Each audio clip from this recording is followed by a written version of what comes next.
Okay, let's try this again.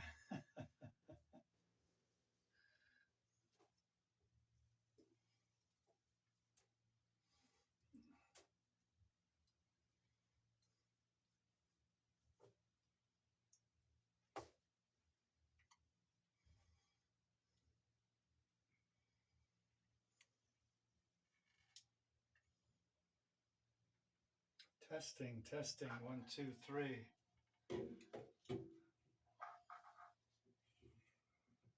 Testing, testing, 1, 2, 3. Okay.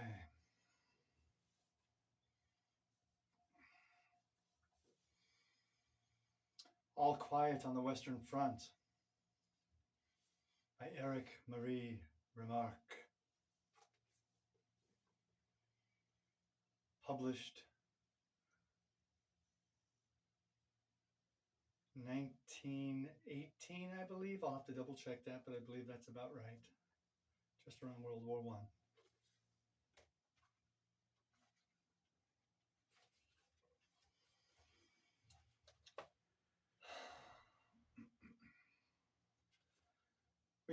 We are at rest. We are at rest 5 miles behind the front. Yesterday we were relieved, and now our bellies are full of beef and haricot beans. We are satisfied and at peace. Each man has another mess tin full for the evening, and what is more, there is a double ration of sausage and bread.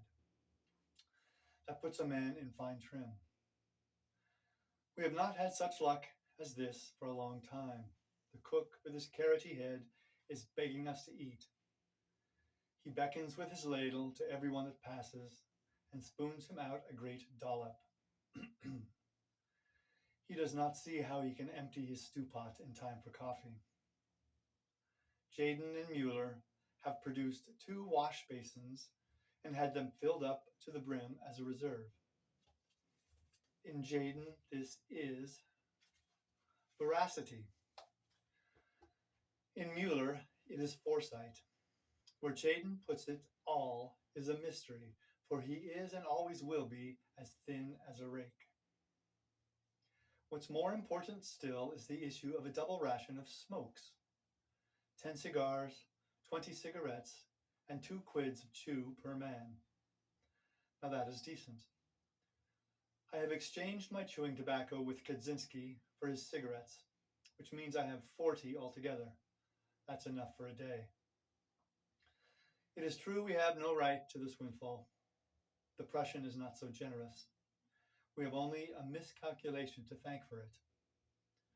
14 days ago, we had to go up and relieve the front line. It was fairly quiet on our sector, so the quartermaster who remained in the rear had requisitioned the usual quantity of rations and provided for the full company of 150 men. But on the last day, an astonishing number of English heavies opened up on us with high explosive, drumming ceaselessly on our position, so that we suffered severely and came back only 80 strong. Last night we moved back and settled down to get a good sleep for once. Kaczynski is right when he says it would not be such a bad war if only one could get a little more sleep. In the line we have had next to none, and 14 days is a long time at one stretch. It was noon before the first of us crawled out of our quarters. Half an hour later, every man had his mess tin, and we gathered at the cookhouse, which smelt greasy and nourishing. At the head of the queue, of course, were the hungriest. Little Albert Kropp, the clearest thinker among us, and therefore only a lance corporal. Mueller, who still carries his school textbooks with him, dreams of examinations, and during a bombardment mutters propositions in physics. Lear, who wears a full beard and has a preference for the girls from officers' brothels. He swears that they are obliged by an army order to wear silk chemises and to bathe before entertaining guests of the rank of captain and upwards. And as the fourth, myself, Paul Baumer, four are 19 years of age, and all four joined up from the same class as volunteers for the war. Close behind us were our friends, Jaden, a skinny locksmith of our own age, the biggest eater of the company. He sits down next to eat, as thin as a grasshopper, and gets up as big as a bug in the family way. Hay Westhouse, of the same age, a peat digger who can easily hold a ration loaf in his hand and say, "Guess what I've got in my fist?" Then Dietering, a peasant, who thinks of nothing but his farmyard and his wife. And finally, Stanislas Kaczynski, the leader of our group, shrewd, cunning, and hard-bitten, 40 years of age, with a face of the soil, blue eyes, bent shoulders, and remarkable nose for dirty weather, good food, and soft jobs. Our gang formed the head of the queue before the cookhouse. We were growing impatient, for the cook paid no attention to us. Finally, Kaczynski called to him, "Say, Heinrich, open up the soup kitchen. Anyone can see the beans are done." He shook his head sleepily. "You must all be there first." Jaden grinned. "We are all here." The sergeant cook still took no notice. "That may do for you," he said, "but where are the others?" "They won't be fed by you today. They're either in the dressing station or pushing up daisies." The cook was quite disconcerted as the facts dawned on him. He was staggered. "And I have cooked for 150 men." Kropp poked him in the ribs. "Then for once we'll have enough. Come on, begin." Suddenly a vision came over Jaden. His sharp, mousy features began to shine. His eyes grew small with cunning. His jaws twitched, and he whispered hoarsely, "Man, then you've got bread for 150 men too, eh?" The sergeant cook nodded, absent-minded and bewildered. Jaden seized him by the tunic. "And sausage?" Ginger nodded again. Jaden's chaps quivered. "Tobacco too?" "Yes, everything." Jaden beamed. "What a bean feast! That's all for us. Each man gets... Wait a bit, yet... Yes, practically 2 issues." Then Ginger stirred himself and said, "That won't do." We got excited and began to crowd around. "Why won't that do, you old carrot?" demanded Kaczynski. 80 men can't have what is meant for 150. "We'll soon show you," growled Mueller. "I don't care about the stew, but I can only issue rations for 80 men, persisted Ginger. Kaczynski got angry. "You might be generous for once. You haven't drawn food for 80 men, you've drawn it for the 2nd Company. Good, let's have it then. We are the 2nd Company." We began to jostle the fellow. No one felt kindly toward him, for it was his fault that the food often came up to us in the line too late and cold. Under shell fire, he wouldn't bring his kitchen up near enough, so that our soup carriers had to go much farther than those of the other companies. Now, Bulk of the 1st Company is a much better fellow. He is as fat as a hamster in winter, but he trundles his pots when it comes to that, right up to the very front line. We were in just the right mood, and there would certainly have been a dust-up if our company commander had not appeared. He informed himself of the dispute and only remarked, "Yes, we did have heavy losses yesterday." He glanced into the Dixie. "The beans look good." Ginger nodded. "Cooked with meat and fat." The lieutenant looked at us. He knew what we were thinking, and he knew many other things too, because he came to the company as a non-com and was promoted from the ranks. He lifted the lid from the Dixie again and sniffed. Then passing on, he said, "Bring me a plateful. Serve out all the rations we can do with them." Ginger looked sheepish at Jaden and danced round him. As Jaden danced round him. It doesn't cost you anything. Anyone would think the quartermaster's store belonged to him. And now get on with it, you old blubber sticker, and don't you miscount either. You be hanged, spat out Ginger. When things get beyond him, he throws up the sponge altogether. He just goes to pieces, and as if to show that all things were equal to him, of his own free will, he issued in addition half a pound of synthetic honey to each man. Today is wonderfully good. The mail has come, and almost every man has a few letters and papers. We stroll over to the meadow behind the billets.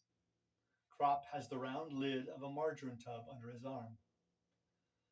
On the right side of the meadow, a large common latrine has been built, a roofed and durable construction. But that is for the recruits who as yet have not learned how to make the most of whatever comes their way. We want something better. Scattered about everywhere, there are separate individual boxes for the same purpose. They are square, neat boxes with wooden sides all round, and have unimpeachably satisfactory seats. On the sides are hand grips, enabling one to shift them about. We move 3 together in a ring and sit down comfortably, and it will be 2 hours before we get up again. I well remember how embarrassed we were as recruits in barracks when we had to use the general latrine. There were no doors, and 20 men sat side by side as in a railway carriage, so that they could be reviewed all at one glance, for soldiers must always be under supervision. Since then, we have learned better than to be shy about such trifling immodesties. In time, things far worse than that came easy to us. Here in the open air, though, the business is entirely a pleasure. I no longer understand why we should always have shied at these things before. They are, in fact, just as natural as eating and drinking. We might perhaps have paid no particular attention to them had they not figured so large in our experience, nor been such novelties to our minds. To the old hands, they had long been a mere matter of course. The soldier in friendly terms than other men with his stomach and intestines. 3/4 of his vocabulary is derived from these regions, and they give an intimate flavor to expressions of his greatest joy as well as his deepest indignation. It is impossible to express it oneself in any other way so clearly and pithily. Our families and our teachers will be shocked when we go home, but there it is, the universal language. Enforced publicity has in our eyes restored the character of complete innocence to all these things. More than that, they are so much a matter of course that their comfortable performance is fully as much enjoyed as the playing of a safe top-running flush. Not for nothing was the word latrine rumor invented. These places are the regimental gossip shop and common rooms. We feel ourselves for the time being better off than in any palatial white-tiled convenience.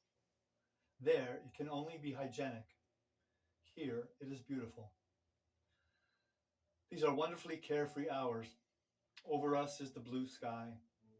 On the horizon float the bright yellow sunlit observation balloons and the many little white clouds of the anti-aircraft shells. Often they rise in a sheaf as they follow after an airman. We hear the muffled rumble of the front only as very distant thunder. Bumblebees droning by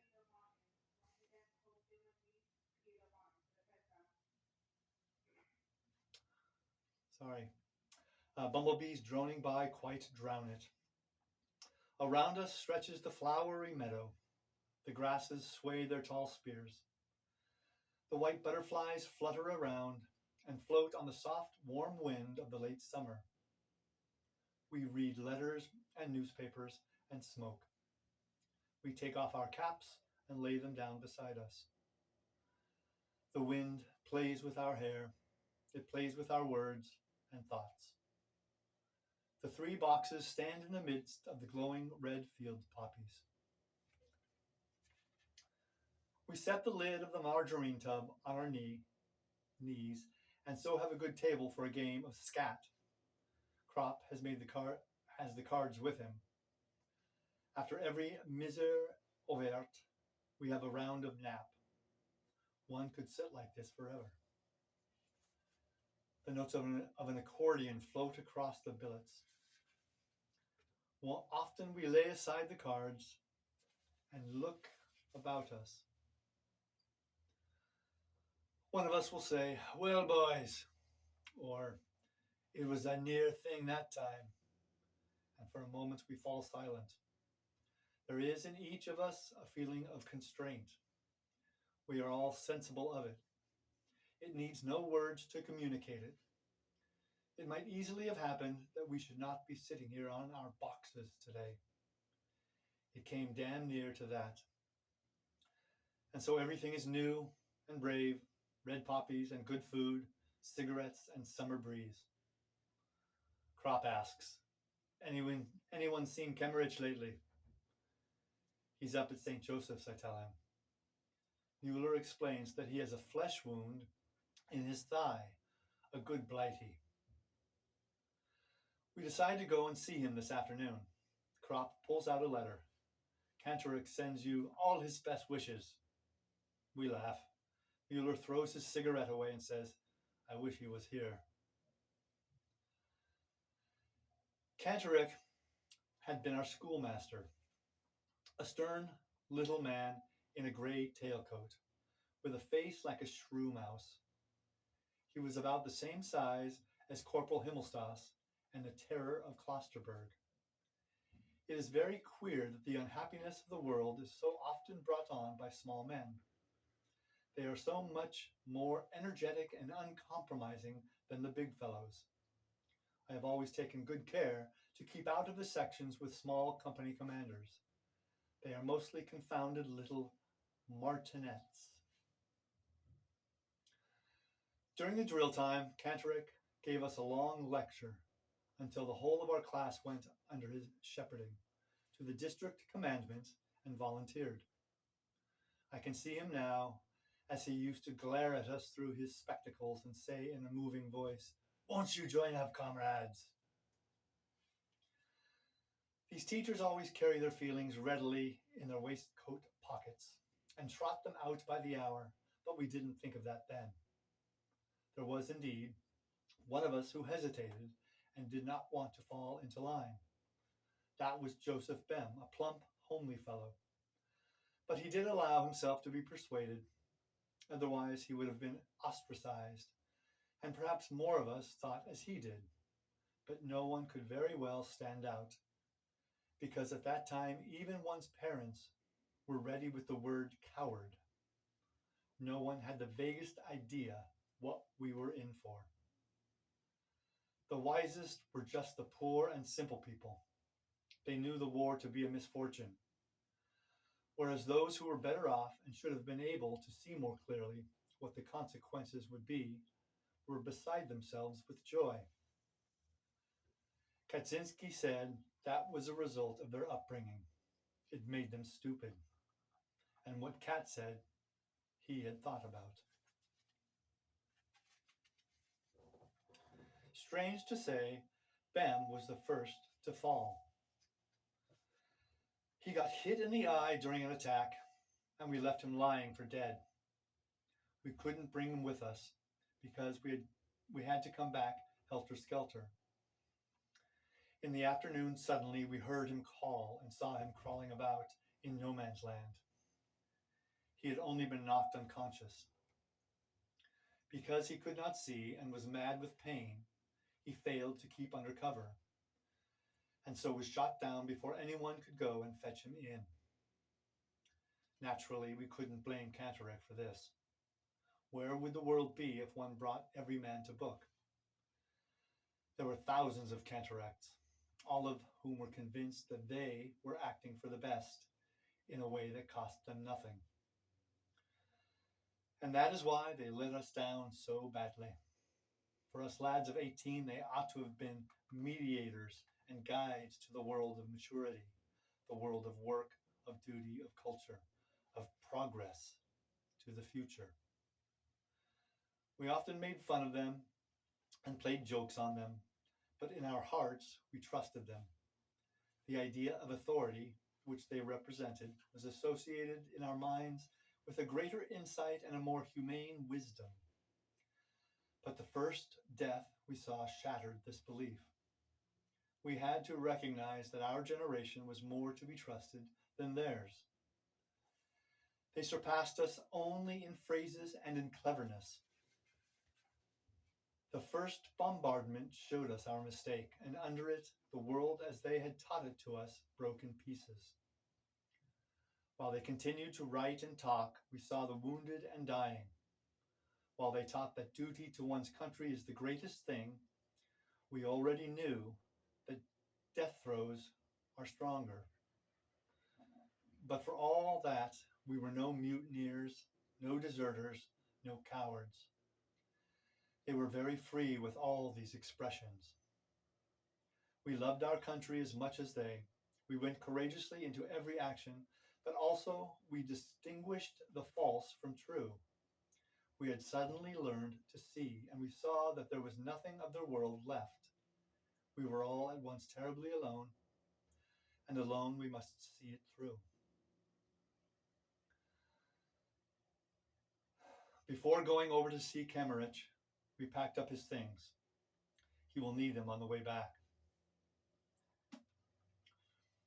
In the dressing station there is great activity. It reeks as ever of carbolic, pus, and sweat. We are accustomed to a good deal in the billets, but this makes us feel faint. We ask for Kemerich. He lies in a large room and receives us with feeble expressions of joy and helpless agitation.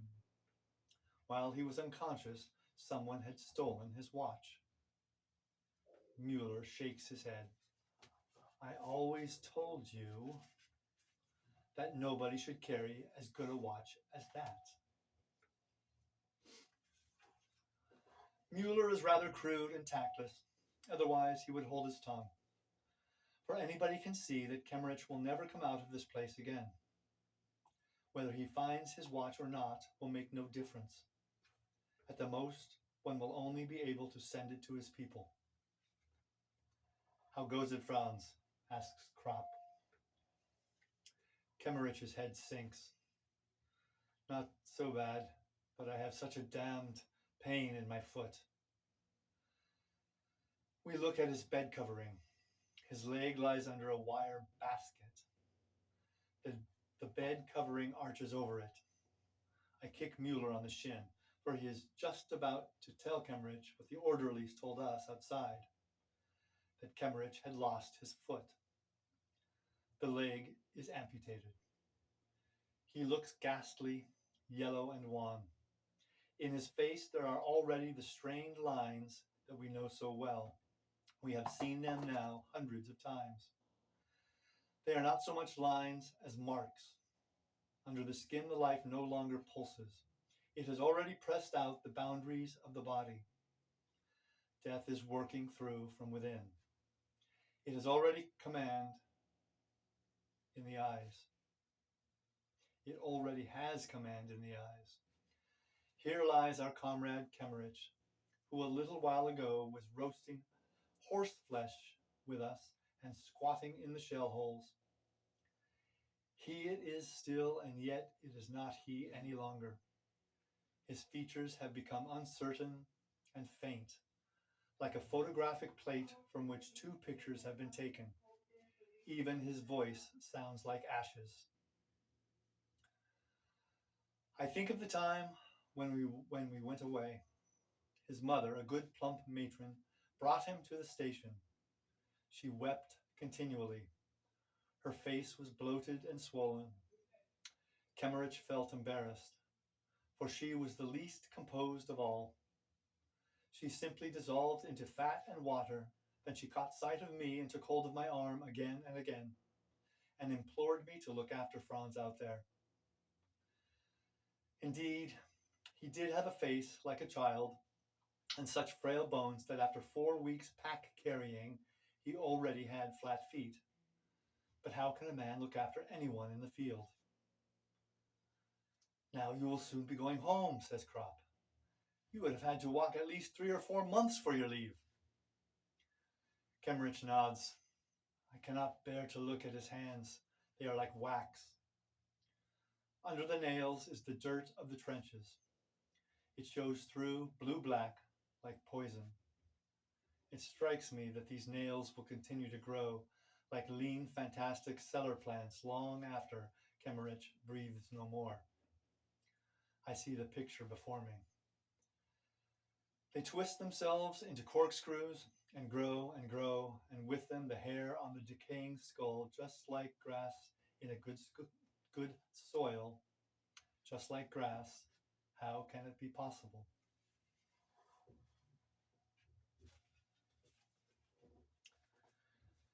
Mueller leans over.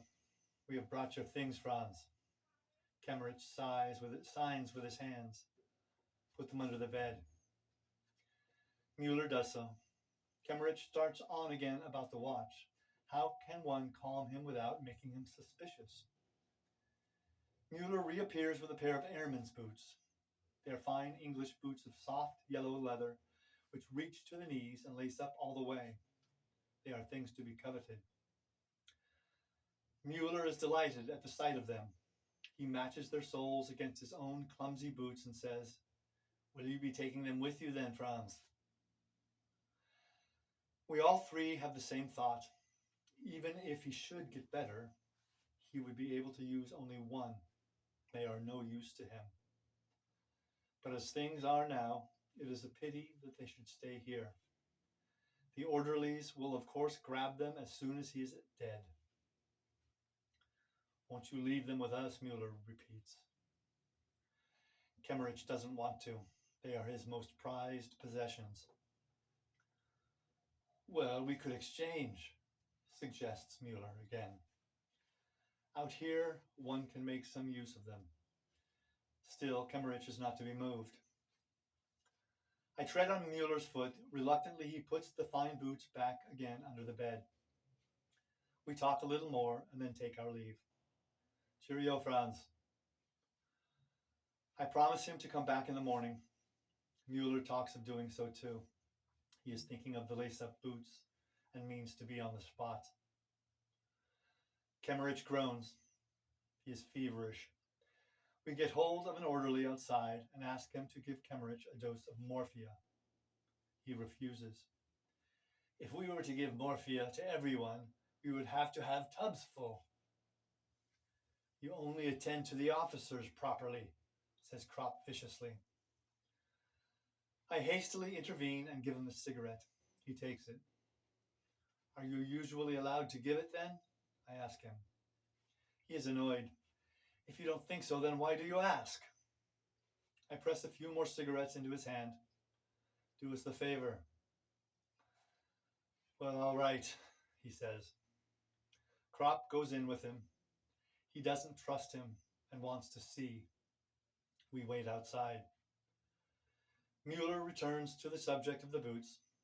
They would fit me perfectly. In these boots, I get blister after blister. Do you think he will last till tomorrow after drill? If he passes out in the night, we know where the boots. Krop returns. Do you think? He asks. Done for, said Mueller emphatically. We go back to the huts. I think of the letter that I must write tomorrow to Kemmerich's mother. I am freezing. I could do with a tot of rum. Mueller pulls up some grass and chews it. Suddenly, little Krop throws his cigarette away, stamps on it savagely, and looks around him with a broken and distracted face. Stammers, Damn shit, the damn shit. We walk on for a long time. Krop has calmed himself. We understand. He saw red. Out there, every man gets like that sometime. What has Cantoric written to you? Mueller asks him. He laughs. We are the Iron Youth.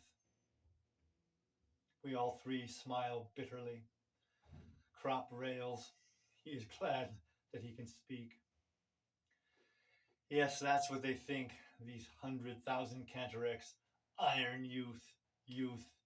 We are none of us more than 20 years old, but young, youth, that is long ago. We are old folk.